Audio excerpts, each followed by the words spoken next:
Manimni kiydingmi? Men senga necha marta aytganman, meni kiyimimni umuman kiyma deganman. Mana bu senga. Bugundan boshlab o'zingni shaxsiy kiyimlaring bo'ladi. Senga zo'r narsalar oldim. Mani bitta opam jonimjon opam.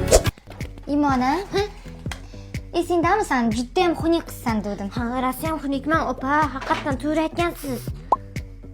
Yo'q, unaqa emas. Aslida sen juda ham chiroyli qizsan, mendan ham chiroylisan. Makiyaj qilishing ham shart emas sen. Mani bitta opam jonimjon opam. Sen yana meni internetimga ulab kino ko'ryapsanmi? Hozir o'chiraman opa, bo'ldi, ishlatmayman boshqa. Bir oy bo'lmay tugab ketyapti. Hamma megabaytim senga ketyapti. Ha, o'chirdim. 50 ming tashladim shotingga. O'zingga megabaytlar oldi, o'zing kino ko'rib foydalan. Mani bitta opam jonimjon. Imona to'xta. Bugundan boshlab hech qanaqa o'qish yo'q, bormaysan. Nima qilmoqchisiz? Pul bilan bitirtirib olmoqchimisiz yo ish topib berdingizmi? Opa, nima qilmoqchisiz? To'g'risini aytingmi? Yo'q. Onam kontraktga degan pullarini ishlatib yuboribman. Mani bitta opam jonimjon.